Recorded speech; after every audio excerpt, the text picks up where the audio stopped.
নতুন যে সমঝোতা স্মারকগুলো স্বাক্ষরিত হয়েছে যে 7টা, তার মধ্যে গুরুত্বপূর্ণ হচ্ছে রেল সংযোগ, যে ব্যাপারে আমি আমার আগের ভিডিওগুলোতে কথা বলেছি। এই ভিডিওতেও সংক্ষেপে কথা বলবার চেষ্টা করব।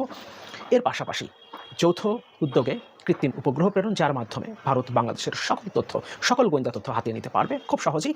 ভারতের সঙ্গে বাংলাদেশের 10টি সমঝোতা স্মারক সই, কেউ বলছেন এটি চুক্তি, কিন্তু যেসব বিষয়ে সমঝোতা হোক বা চুক্তি হোক স্বাক্ষরিত হলো, সেগুলো খুব স্পষ্ট না, এগুলো খুবই টেকনিক্যাল। আমাদের প্রধানমন্ত্রী ভারত সফরে গেছেন, সেখানে 10টা চুক্তি হয়েছে। আর সেই চুক্তিতে বাংলাদেশের বরাবর বুকের উপর দিয়ে রেল লাইন চালু হবে। আরও বিষয় যে চুক্তিগুলো রয়েছে সেই বিষয়ে বিস্তারিত ভিডিও রয়েছে, তা সেখানে তিস্তা আসলে আলোচনায় স্থান পেয়েছে কিনা সেটাও থাকছে। চলুন আমরা দেরি না করে সেই ভিডিওটা দেখে আসি। এবারের সফরে ভারতকে কি দিয়ে প্রধানমন্ত্রী খুশি করতে পারেন সে ব্যাপারে আমার এই চ্যানেলে আমি দুটো আলাদা ভিডিওতে কথা বলেছিলাম তার ভারত সফরের আগে। সফরের পর যেটা দেখা গেল, 10টা সমঝোতা স্মারক স্বাক্ষরিত হয়েছে, যার মধ্যে 7টা নতুন এবং 3টি পুরনো, যেগুলো রিনিউ করা হয়েছে। নতুন যে সমঝোতা স্মারকগুলো স্বাক্ষরিত হয়েছে যে 7টা, তার মধ্যে গুরুত্বপূর্ণ হচ্ছে রেল সংযোগ, যে ব্যাপারে আমি আমার আগের ভিডিওগুলোতে কথা বলেছি। এই ভিডিওতেও সংক্ষেপে কথা বলবার চেষ্টা করব। এর পাশাপাশি যৌথ উদ্যোগে কৃত্রিম উপগ্রহ প্রেরণ, যার মাধ্যমে ভারত বাংলাদেশের সকল তথ্য, সকল গোয়েন্দা তথ্য হাতিয়ে নিতে পারবে খুব সহজেই। যদিও যে সরকারটা এখন ক্ষমতায় আছে তাদের কাছ থেকে বাংলাদেশের সকল গোপন তথ্য ভারত চাইলে নিয়ে যেতে পারে, কিন্তু কৃত্রিম উপগ্রহ যৌথভাবে পাঠানোর মাধ্যমে এটা আরও সহজ হয়ে গেল ভারতের জন্য। পাশাপাশি মিলিটারি সহযোগিতার মধ্যে অন্যতম একটা হচ্ছে অস্ত্র বিক্রি। বাংলাদেশ সাধারণত চীনের কাছ থেকে অস্ত্র কিনে থাকে সেনাবাহিনীর জন্য, এবং এই ক্ষেত্রে নতুন করে যে সমঝোতা স্মারক স্বাক্ষরিত হয়েছে তার মধ্য দিয়ে, এবং বিশেষ করে ভারতের পররাষ্ট্র সচিব বিনয় মোহন কোত্রে এবং ভারতের প্রধানমন্ত্রী নরেন্দ্র মোদীর বক্তব্যে পরিষ্কার হয়েছে, ভারত শুধুমাত্র মিলিটারি ট্রেনিংয়ের মধ্যেই সীমাবদ্ধ রাখছে না এই মিলিটারি সহযোগিতা, বাংলাদেশে প্রকৃতপক্ষে মিলিটারি সরঞ্জাম বিক্রি করতে যাচ্ছে। কিন্তু সবচেয়ে গুরুত্বপূর্ণ হচ্ছে ভারত বাংলাদেশের ভূখণ্ড ব্যবহার করে রেল সংযোগ ভারতের এক প্রান্ত থেকে আরেক প্রান্তে নিয়ে যেতে চাইছে, এবং এর মধ্য দিয়ে প্রকৃতপক্ষে তারা সিকিউর করতে চাইছে চিকেন নেককে, অর্থাৎ শিলিগুড়ি করিডর, ওই 22 কিলোমিটার এলাকা যেটা ভারতের জন্য অত্যন্ত সেন্সিটিভ।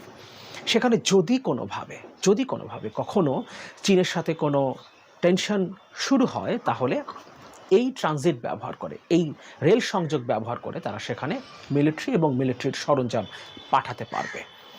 এটা আসলে মূলত ভারতের চাওয়া, এবং এই ব্যাপারে আমি আমার এই ভিডিওতে কথা বলেছিলাম। ভিডিওটা আমি আমার এই ভিডিওর সাথে সংযুক্ত করে দিব।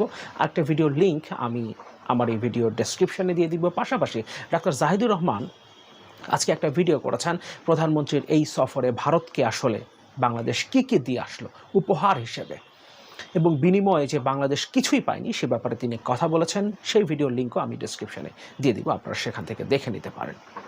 আমরা অনেকে ধারণা করেছিলাম রেল সংযোগের নামে মিলিটারি ট্রানজিটের বিনিময়ে চীনকে তিস্তা প্রকল্প দেওয়ার ব্যাপারে ভারতকে রাজি করাতে পারবে শেখ হাসিনা, কিন্তু সেটা তিনি করতে পারেননি। এবং নরেন্দ্র মোদী তার প্রধানমন্ত্রীর সাথে বৈঠকের পর সংবাদ সম্মেলনে স্পষ্টভাবে জানিয়ে দিয়েছেন তিস্তা প্রকল্পে ভারত ইনভলভ হচ্ছে, এবং শীঘ্রই তারা তিস্তা প্রকল্প সমীক্ষার জন্য একটা বিশেষজ্ঞ দল পাঠাবে। তার মানে এই প্রকল্পটাও ঝুলে গেল। আরেকটা গুরুত্বপূর্ণ বিষয় নিয়ে আমার ভিডিওতে আমি কথা বলেছি, মংলা বন্দরের কর্তৃত্ব চাইছে ভারত। যেহেতু বঙ্গোপসাগরে চীনের কাছ থেকে কেনা দুটো সাবমেরিন আছে, এবং চীনের অর্থায়নে সেখানে সাবমেরিন বেস করেছে বাংলাদেশ, ফলে সেখানে চীনের একটা কর্তৃত্ব আছে।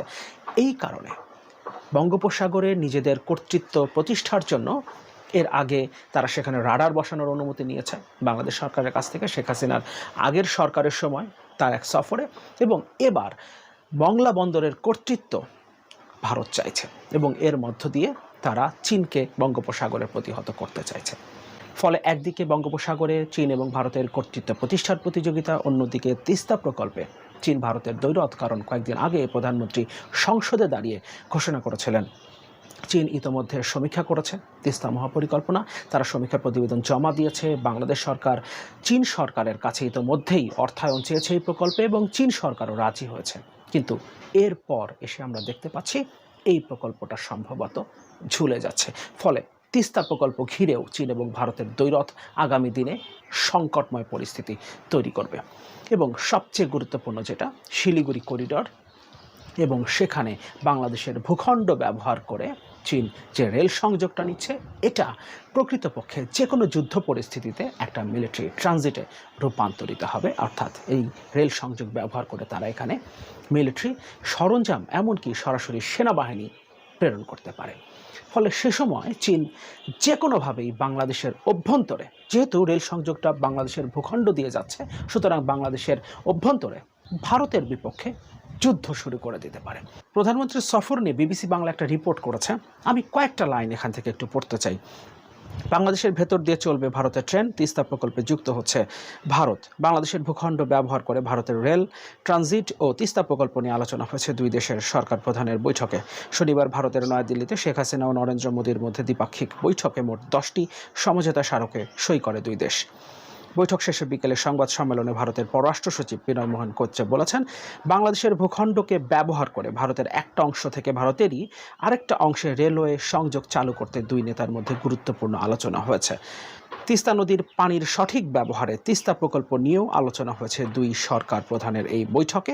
বৈঠক শেষে যৌথ সংবাদ সম্মেলনে ভারতের প্রধানমন্ত্রী নরেন্দ্র মোদী বলেছেন, তিস্তা নদীর সংরক্ষণ ও ব্যবস্থাপনার জন্য একটি কারিগরি দল শীঘ্রই বাংলাদেশ সফর করবে। যেহেতু ভারতের রেল সংযোগ, তিস্তা প্রকল্প এবং মংলা বন্দরে ভারতের কর্তৃত্ব প্রতিষ্ঠায় বিষয়গুলো নিয়ে এর আগেই আমার এই চ্যানেলে আমি কথা বলেছি এবং দেখিয়েছি কিভাবে তিস্তা প্রকল্প এবং এই রেলওয়ে সংযোগের নামে মিলিটারি ট্রানজিট বাংলাদেশের ভূখণ্ডকে চীন ভারত যুদ্ধের পরবর্তী ক্ষেত্র হিসেবে তৈরি করছে। ভিডিওটা আমি এই ভিডিওর সাথে সংযোগ করছি, এ কারণে আজকে আর এই ব্যাপারে আলাদা করে বেশি কথা বলছি না।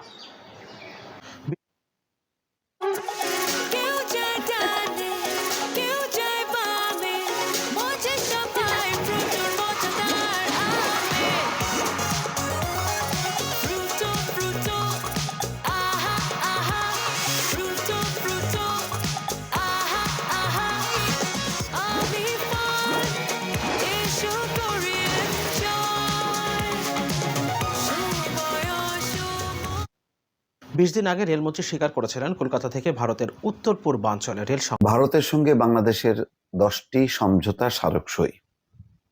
কেউ বলছেন এটি চুক্তি, কিন্তু যেসব বিষয়ে সমঝোতা হোক বা চুক্তি হোক স্বাক্ষরিত হলো, সেগুলো খুব মানে স্পষ্ট না, এগুলো খুবই টেকনিক্যাল বা হাইপোথেটিক্যাল বলা যায়। মানে তাৎক্ষণিকভাবে আমাদের যেই চাওয়া ছিল, সেই চাওয়াটা ছিল তিস্তার চুক্তি, যেটা নিয়ে একেবারে বাংলাদেশের মানুষ মানে আকাঙ্ক্ষিত বা মানে উৎসুক হয়ে আছে, বহু প্রত্যাশিত যেটা বলা যায় সেটা। কিন্তু আজকে দেখছি যে এই সমস্ত গুলো সাবজেক্ট, অনেকগুলো সাবজেক্ট, সত্যি কথা বলতে আমি নিজেও বুঝি না।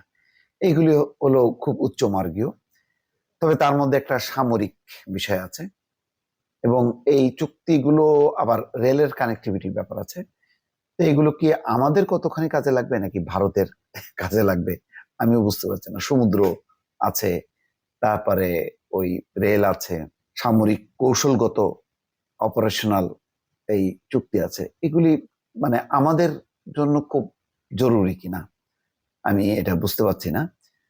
তিস্তাটা হলে বুঝতাম, আর একটা যদি ঘোষণা হতো যে সীমান্তে আর কোনো প্রাণ যাবে না, তেমন একটা ঘোষণা হলে একটু আশ্বস্ত হতাম যে না আমরা কিছু পেলাম। এখন এই চুক্তিগুলির বিনিময়ে আমরা কি পাবো নাকি ভারতই আবার বেশি কিছু পাবে, সেটা হয়তো বিশেষজ্ঞরা বলবেন।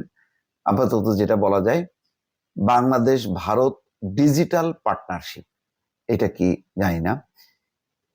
ইন্ডিয়া বাংলাদেশ গ্রিন পার্টনারশিপ, এটাও কি জানি না।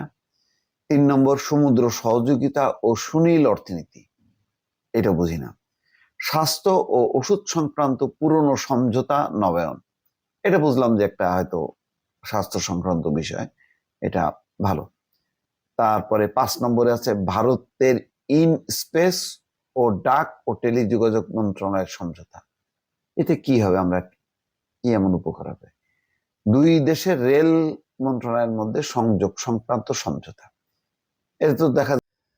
তো দর্শক, আপনারা দেখলেন যে ভিডিওতে সাকিব ভাই আসলে যে মতামতগুলো দিয়েছেন বা যিনি যে কথাগুলো উপস্থাপন করেছেন, সেখানে আসলে বাংলাদেশ, ভারত। একদল বন্ধুত্বের দাবিদার, আরেক দল শত্রু হিসেবে দেখে ভারতকে। তো প্রধানমন্ত্রী ভারত সফরে গেছেন, সেখানে ১০টা চুক্তি স্বাক্ষরও হয়েছে। সেই চুক্তিগুলো আসলে কি বাংলাদেশের জন্য হয়েছে নাকি ভারতের জন্য? এটা আদৌ এখনো জানা যায়নি। তবে বাংলাদেশের বুকের উপর দিয়ে মাঝ বরাবর ট্রেন লাইন হবে, রেল লাইন হবে, এটাই নাকি চুক্তিতে আসছে। তিস্তার তেমন আলোচনা হয়েছে কিনা সেটাও আপনারা দেখেছেন। এখানে সাকিব ভাই বলেছে। তার সাথে, সাথে মোস্তফা সাহেবও কিন্তু তিনিও কিন্তু কথা বলছেন এ বিষয়ে। তো আসলে বাংলাদেশের আসলে সে কি পেয়েছে, না পেয়েছে, কি দিয়ে এসেছে সেই বিষয়গুলো এখানে উঠে এসেছে। এ বিষয়ে আপনাদের মতামত কি? আমাদের কোনো আসলে নিজস্ব মতামত নেই। আপনারা যা দেখেছেন সেই বিষয়ে আপনাদের মতামত কি কমেন্ট বক্সে জানিয়ে দিন। ভালো থাকুন, সুস্থ থাকুন। আল্লাহ হাফেজ।